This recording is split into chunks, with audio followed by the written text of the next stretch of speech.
itu benar-benar bikin kita happy di dalam kantor adalah bahwa ternyata being idealistik itu adalah hal paling realistis yang telah kita lakukan sekarang sih sebenarnya.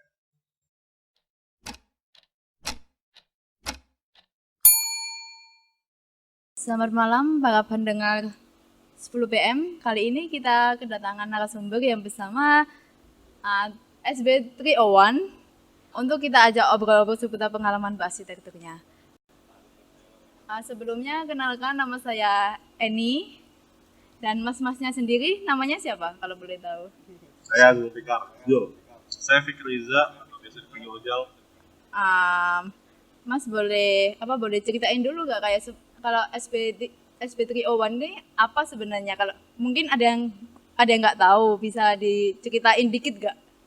Kita sebenarnya seperti kantor pada umumnya, kita kantor arsitektur, tapi kita coba untuk anjing kan itu salah ngomong. Jadi gue ngomongnya ke intinya kita kantor arsitek yang sebenarnya lebih baik bekerja di riset dan kolaboratif desain gitu. Maksudnya lebih banyak nggak arsitek doang ada di sini, ada orang branding, ada researcher juga, dan terpisah di Jakarta dan di Surabaya. Tapi basisnya sih bergeraknya selalu di arsitektur sih, lebih baik yang dikerjakan. SB301-nya sendiri itu apa, Mas? Kalau 301 itu sesimpel sebuah nama kelas sebenarnya di ruang kelas di ITS. Jadi secara penyebutannya itu ruangan pertama di lantai 301-nya itu. SB-nya kita juga nggak tahu itu apa sih sebenarnya. Kode building lah. Jadi ada SA, SBA, SB. Kalau kalian tahu, kalau misalnya kita desain building atau master plan selalu ada kode building ya. Saat kode building pasti akan ada naming tiap lantai kan. Tiap lantai akan di naming lagi tiap kelasnya.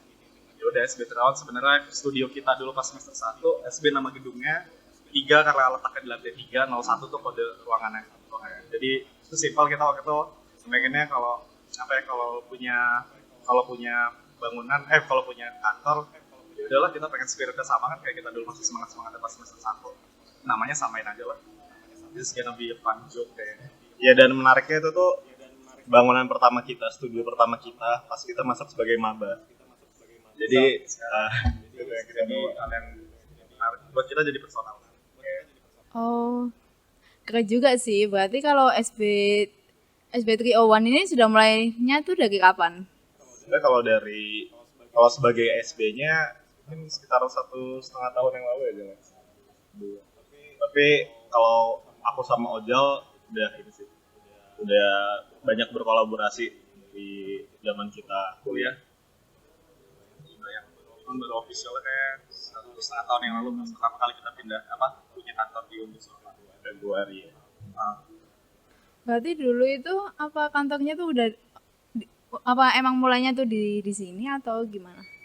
Sebenarnya kita juga baru sadar kalau kita sekarang ke kantor itu belakangan ini. Jadi sebelumnya kita simpel sih, sederhana dulunya, simpel 2 orang suka ngerjain project gitu.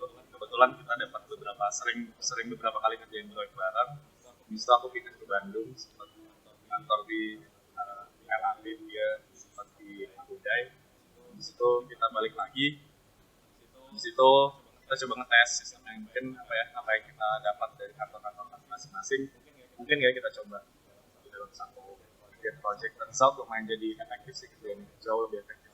Akhirnya tiba-tiba kita dapat satu project yang waktu itu sih secara nominal lumayan bikin kita kaya raya terus kita mikir kayak waktu itu baru mau lulus udah lulus waktu itu udah lulus 1 tahun setelah lulus. Habis itu masih kuliah. Dia cuti selama sekolah. Itu kayak kita mikirnya kita itu masih duit sebanyak ini, maksudnya kayaknya nggak butuh, maksudnya kita udah cukup buat senang-senang bisa, buat sehari-hari bisa. Gimana kalau kita balikin lagi, kalau arsitektur ngasih kita kehidupan, kenapa kita kasih balik lagi keluar? Karena simple, kita bikin laboratorium sih, pengen bikin workshop. Gitu sih tahun 2018 akhir tuh mana kan kita bikin riset Ring of Fire. Di Ring of Fire tuh simple sebenarnya, kita pengen nyoba jawab isu-isu yang ada di dalam kaitannya, yang terkait dengan Indonesia, which is biar keren aja namanya, tadi di-linkerin sama namanya Ring of Fire kan. Jadi mungkin isu-isu yang menarik dari lingkaran itu bisa kita angkat. Terus itu bikin workshop, buka open recruitment, baru sadar kita nggak punya tempat. Akhirnya selain duitnya waktu kita pakai buat kita bakar semua buat workshop, kita ya udahlah kita sewa tempat, dan ternyata tempatnya harus setahun, udah sekalian aja bikin kantor. Yang simple kan, berarti tinggal bayar, ini harus set project lah. Tapi at least dulu startnya kita kesini emang beneran pengen jadi laboratorium. Kebetulan bikin laboratorium harus dapat income uang kan, jadi kita fundingnya cari project. Simple itu. Sekarang lebih lagi makanya kita punya kawan jurnal yang tahu. Untuk pengalaman selama kuliah yang membantu saat ini tuh kayak apa? Kayak pengalaman pahit manisnya dari mas-masnya sendiri, boleh diceritain nggak? Kayak harus masing-masing ya. Ya masing-masing boleh. Aduh, gue nggak tahu nih, emang masing-masing gue ada ya? Nggak tahu sih. Ya lebih ke ini sih. Kalau dari aku pribadi, sebenarnya baru sadar kuliah itu mungkin semester 5 atau 6. Terutama saat kalau di ITS, ini masalah penyebutan aja sih, DA 4. Mungkin kalian PA berapa gitu. Iya. Ya, kurang lebih lah. Itu baru disadarin bahwa ternyata cara membaca isu dan saya clear dalam mendesain itu seperti ini sih kaidahnya yang benar. Terus habis itu selama kuliah ya itu keluar untuk magang sih sebenarnya. Aku ngambil gap year selama setahun dan itu menurutku nge-enhance aku sih, dan itu hal-hal yang paling menarik sih sebenarnya saat perkuliahan. Konteksnya perkuliahan kan? Ya perkuliahan. Pahitnya lo ada nggak? Pahitnya nggak ada sih. Ada ya, Nggak ada. Iya, soalnya apa yang mau di-expect ya dari nggak ada sih, nggak ada kayak ya emang ini aja kayak playground aja sih. Kalau bilang arsitek banyak begadang itu masuk nggak sih? Bisa bukan hal yang menyedihkan kan? Siapa suruh masuk? Sudah kayak saat happy, ya happy aja sih intinya. Kalau begadang happy kan ya happy kan. Pahit konteksnya tadi apa? Ini kan bukan kantor, maksudnya konteksnya kuliahan gue nggak ada sedihnya. Happy, gue selalu happy. Maksudnya begadang segala macam, sosial, kita berdua sosial apa ya, semua anak arsitek sosial life-nya jadi jelek sama mungkin sama keluarga atau sama pacar atau sama orang lain. Tapi enak sih kalau aku kalau harus ngulang lagi tetap ngambil arsitek. Oke. Kalau kata Masnya nggak ada pahit-pahitnya, berarti kalau udah punya kantor itu ada pahitnya atau tetap manis? Gue nggak tahu. Gue gimana? Gue sekarang jawabannya sama sebenarnya. Kalau harus diulang lagi, mungkin bikin kantor yang kecelakaan ini dalam tanda kutip, kan nggak kelihatan ya. Jadi ini tuh lagi ada jarak linking tengah sama telunjuk lagi yang cetik-cetik gitu, yang kayak dalam tanda kutip gitu. Nah, kalau ngomongin yang kantor yang kecelakaan ini sebenarnya mengagetkan di awal gitu, karena ada beban-beban shifting cara berpikir yang mungkin kalau dulu pengennya gambar aja, turns out oh iya ya gambar tuh harus dibayar, maksudnya kita harus bisa nakar waktu, harus bisa nakar uang segala macam. Itu doang mungkin di awal-awal yang bikin kaget dan bikin mungkin itu dibilang pahit kali ya, karena di PHP klien gitu-gitu. Tapi turns out gak ada masalah sih, ternyata kita bisa handle ini. Dan sekali lagi gitu, kayak kita selalu dua orang yang kalaupun ada hal pahit seringkali nganggapnya itu jokes aja sih. Saya kayak sialan lo ya atas gitu, ya udah gitu, kayak mungkin karena masih muda banget kali ya, kayak gapnya juga nggak terlalu jauh. Happy-nya jelas enak sih. Basically jadi arsitek nggak ada yang lebih freedom. Jadi arsitek tuh udah nggak ada kerjaan yang lebih nggak enak, yang lebih enak dari arsiteknya nggak ada deh. Mungkin ada yang lain, tapi at least gue enjoy banget sih jadi arsitek. Bayarannya nggak gede-gede amat, tapi hidup gue bebas. Begadang tapi ya udah nggak sih. Pernah nggak sih Mas kayak ngerasa apa itu kayak aduh capek nih kayak gitu?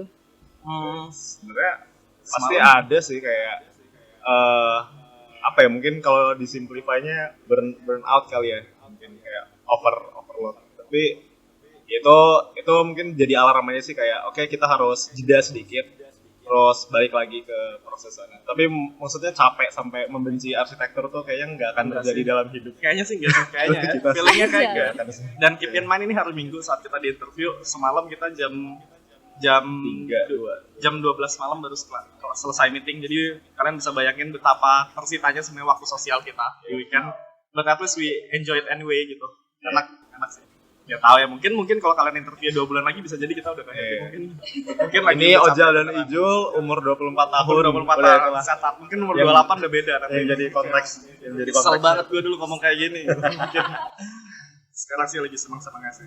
Sama learn tuh, kayaknya yang selalu kita kasih ke anak-anak juga kayak you have to know when to stop, when to take a break. Karena kayak kalau kalian tahu, lihat kantor kita kan ada kasurnya gitu. Jadi kayak benar-benar kita selalu bilang kayak kalau lu ngantuk, benar-benar lu tidur aja gitu. Gue cuman kita di sini anggap aja kayak ini benar-benar jadi playground. Jangan pernah anggap kalau kita kerja 9 to 5 karena basically kita kerja 9 to 5 morning. Jadi bukan. Jadi kayak just take your time gitu loh. Sama kalau kalian tahu jadwal kita Rabu libur. Jadi itu sebenarnya usaha kita untuk kayak udahlah, mungkin kalau dari segi waktu per jam kita bisa nakar masing-masing, tapi kalau kita sekantor kita harus sadar kita harus istirahat hari Rabu sama weekend.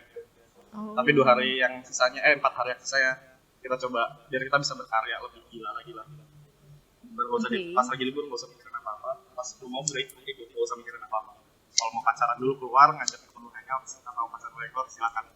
Biasanya kan kalau mungkin ya kebanyakan kalau ngambil liburan hari Sabtu sama Minggu. Ini kenapa kok hari Rabu gitu? Sebenarnya itu tengah dari pekan sih. Kayak kalau diambil workday itu 5 hari, kalau kita bagi tengah-tengah hari Rabu, itu tuh secara ya proporsinya pas gitu. Dua hari kerja, awal sebuah minggu, Senin, Selasa juga, baru ke awal lagi, Kamis, Jumat, habis itu weekend. Itu menurut kita sih pas sih. Basically ini sih kita coba menghapus hari Selasa, Rabu, dan Kamis kasarannya dengan template yang kayak gini. SB cuman kenal 2 tipe hari Senin sama Jumat. Udah. Jadi hari Senin masuk, hari Senin pertama. Senin, kayak anjir, oke nih gue bakal bikin produktif banget. Hari Jumat, wah gila gue harus gila-gilaan nih soalnya besok libur gitu. Hari Kamis sama kan, Senin lagi kan kayak nih start new day nih. Hari Jumat beneran Jumat. Pengennya sih kayak gitu sih. Kayak percuma soalnya kalau kita datang yang kerja otot, karena yang penting kan mungkin Monday otot akan bisa di-replace pakai mesin, tapi yang penting kan makin banyak istirahat berarti makin banyak bisa nyelap inspirasi gitu. Pengennya sih happy terus lah. Dan sebenarnya dengan ngasih waktu kerja sedikit mungkin justru orang jadi lebih kreatif ya. Karena dia bisa naker limitnya dan itu jadi nge-push dia. Itu win-win sih. Lebih efektif sih. Itu mas-masnya ini lulus itu kayak langsung kayak cari-cari kerjaan atau gimana gitu? Kayak kita lulus bisa cari kerjaan sih, enggak? Kita bisa cari kerjaan. Enggak sih. Ngomongin apa sih? Kantor ya. Ya, yang tadi kita ceritain sih sebenarnya. Kita sebenarnya semuanya pure kecelakaan karena kebetulan dapat project. Kebetulan rencananya juga waktu itu aku pengen ngantor di tempat lain, dia juga masih pengen ngantor. Cuman ya udah gara-gara simple karena si Ring of Fire itu nggak sengaja kita punya kantor gitu. Kita juga rencananya dulu pengennya cuma 1 tahun ngabisin kontraknya ini, terus mungkin kita harus cabut dulu. Ternyata ketagihan ya. Maksudnya gini, alasan kita sebenarnya coba untuk aktif SB Kuliawan sampai hari ini sederhana. Kita diajarin dulu kalau di kampus kita dulu lebih banyak untuk memecah satu problem desain atau untuk bikin satu manifestasi desain. Kita selalu berangkat dari isu, selalu coba seeking problems. Misalnya kamu disuruh bikin pos satpam, mungkin kita risetnya bisa sampai 1 kota. Pos satpam tuh pengaruhnya apa sih dalam titik-titik kota itu. Itu yang kita suka tuh, kemerdekaan untuk bisa kayak gitu. Karena at the end, ngomongin visual, ngomongin construction itu pasti kita harus solve. Cuman kayak kita sebagai mahasiswa udah pernah diajarin itu. Nah, yang kita takut adalah nggak ada jaminannya kalau kita ngantor di tempat lain ilmu kita kepake waktu itu. Jadi kalau gitu kita coba stick aja deh sama apa yang kita percaya. Kan simpel kan sebenarnya. Kalau running kantor sih menurut kita simpel ya. Maksudnya cuma 1, uangnya harus masuk. Yang kedua sisanya tinggal kita senang-senang aja.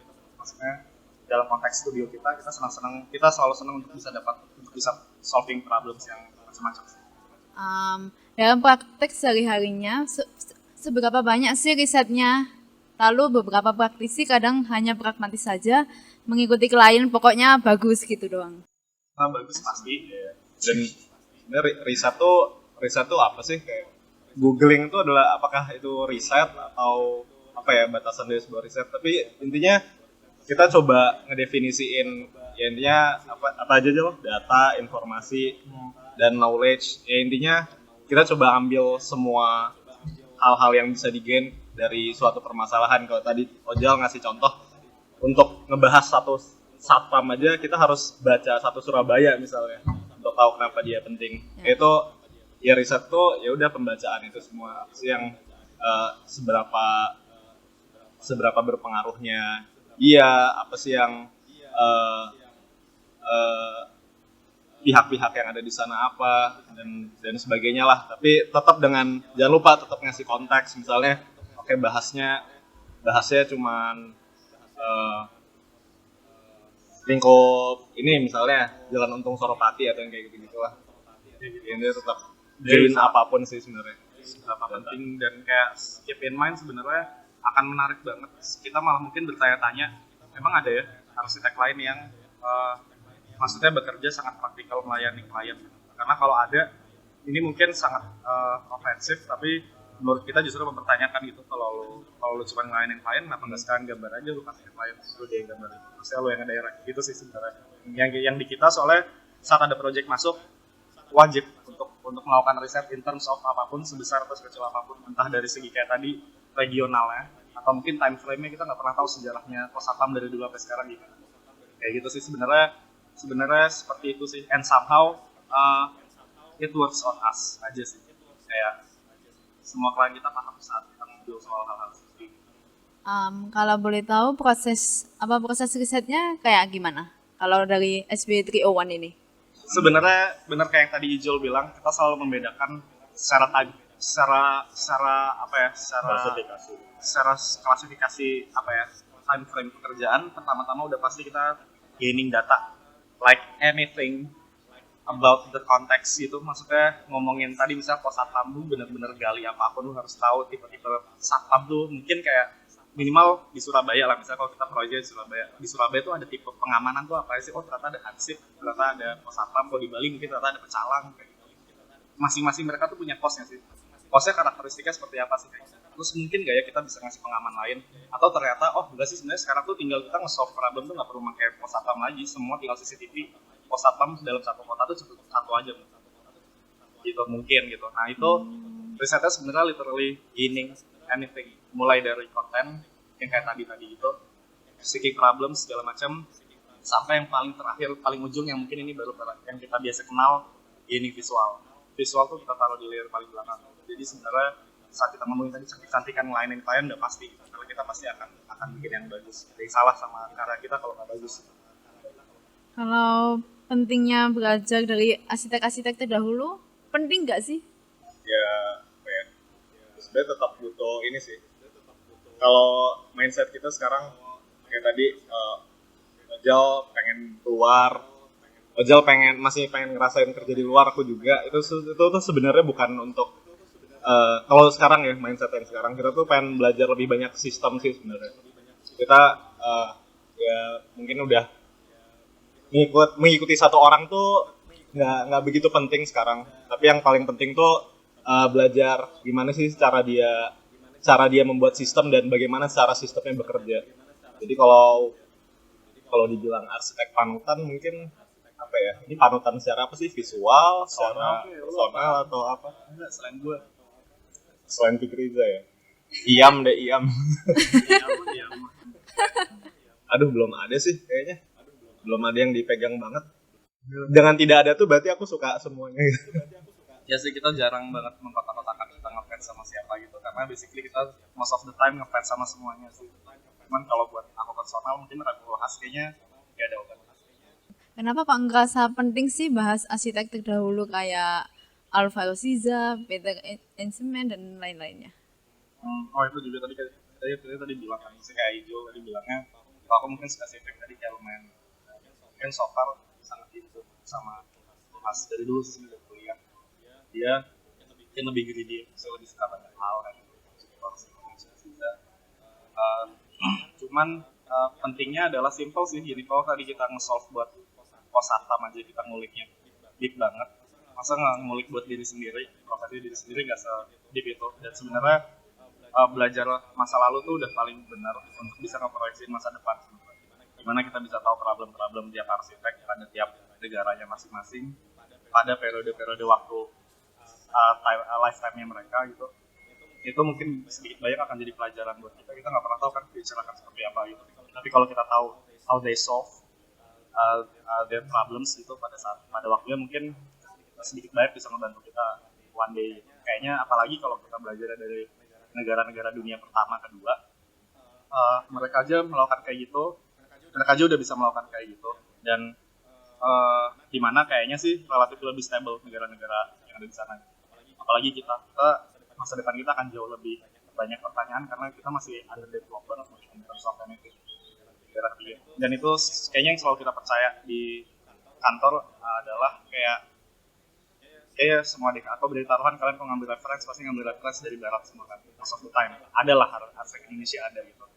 Cuman sebenarnya yang menarik adalah kayak saat kita tuh ada di kita jadi negara dunia ketiga, which is kalau kita mindsetnya masih studinya ke barat banget, akan mudah untuk memproyeksikan apa yang akan terjadi sama negara kita. Karena most of the time selalu starting naik, kita nyusul. Contoh kasus ada Uber udah lama, Gojek ada, langsung jadi boom di sini kan. Itu sih sebenarnya kenapa akhirnya mempelajari arsitektur dahulu, dan yang mungkin di luar dari zona kita jadi matters gitu. Karena di sini belum ada nih literasi soal itu, dan mungkin kita nih orang-orang kayak kita yang mungkin nanti bisa mendefinisikan itu. Ya, nambahin lah, misalnya kalau masalah itu adalah dot-dot kecil, tracing back-nya, cara kita menyelesaikan masalah ya pasti dengan melihat ke masa lalu untuk mengkonekin pattern-nya. Dan dari pattern yang itu kita bisa envision perkembangan ke depannya apa sih. Itu sih yang paling penting. Makanya kita jadi Rabu Madah juga. Oh, jadi ini ya alasannya bikin arsitek yang gabung Mada itu. Yes, Salah satu walaupun Rabu Madah dulu sih itu dia setahun kita saya sih sebenarnya saya bikinnya 1 tahun lebih awal dari SB gitu. Itu pure buat nyenang-nyenangin diri sendiri kok. Kebetulan aja jadi gede, nggak sengaja juga sama SB. Nggak sengaja jadi gede, terus awalnya aku sama Unet sama temen di Jakarta tumbuh. Terus tahun kemarin ada Randy masuk, ada Ijo, dan lain dan macam-macam. Oh iya, biasanya kan kalau mungkin mahasiswa itu kayak takut untuk mencoba hal yang baru gitu kan. Nah ini ada gak sih kayak mungkin dari tips-tips dari mas-masnya ini? Gue duluan kali ya, gue paling suka ngomongin mahasiswa soalnya. versi ojol nih. Apa tadi kayak takut untuk mencoba hal-hal baru? Ya kayak mengeksplor sesuatu yang nggak umum gitu mungkin. Ini catatan mumpung kita masih mahasiswa. Ya kita kan nggak jauh-jauh amat itu dari S1. Tapi keep in mind hal yang paling aku sesali sama harusnya dia juga. Kayak tadi dibilang dia baru sadar kayak melek gitu loh. Kayak secara intentional kalau ngedesain tuh intentional gitu loh. Gue jelas gue pengen tahu gue pengen ngapain di sini. Itu mungkin semester 5 sebelumnya kita berdua kalau ngedesain yang penting cantik, cakep lah, minimalis, lokalitas ya kan, kayak gitu, raw kayak gitu. Tapi mungkin kayak nggak ada narasi atau isu atau sesuatu yang benar-benar pengen bisa di-solve. Itu hal yang kita seselin sih. Karena sebenarnya tadi kayak mahasiswa itu adalah, makanya kita namanya studio kan. Studio itu bener kolam kita untuk lu mau explore apapun. Bener-bener apapun itu untuk bisa explore apapun. Karena mungkin nanti pas kalian kuliah nggak ada privilege itu lagi untuk bisa mikir A sampai Z. Dan kalau ini yang Ijul selalu bilang sih kalau kita lagi di SB, kita berusaha menjaga environment kampus itu bisa tetap masuk ke dalam dunia kerja. Karena mungkin cara nge-currency itu jadi mata uang sebenarnya kan tugasnya kita aja. Yang penting kita harus bisa nge-solve like problem di dunia nyata, bukan di dunia imajinasi lagi kayak di kampus gitu.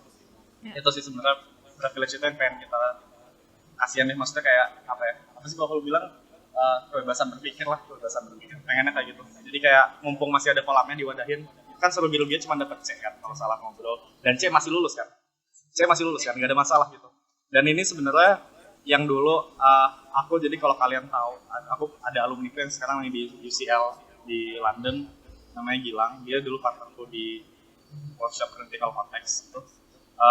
Dia yang dulu pas dia kan seniorku kan, aku bilang gue TA enaknya gimana ya, maksudnya gue suka banget bahas ini. Cuman in way gue takut malah molor nih gue, kan kebanyakan yang gue bahas. Itu kata si Gilang, simple, lu mau ngejar senang-senangan lu di proyek terakhir lu di kampus atau mau dapet A kan? Gak peduli sih sama nilai A gitu, karena kayaknya nyari kerja nggak ada urusannya sama IP ya, lebih banyak urusan sama portofolio. Itu kayak kata dia, yaudah kalau gitu having fun aja kayak gitu dia bilang. Dan benar gitu, kayak ternyata kayak kejadian juga gitu. Bener aku cuma ikut bilang kayak gue happy doang, santai, dibawa santai semuanya. Gue pengen lakuin A, gue lakuin A, nilai semua nyusul semua, gak ada masalah gitu sih.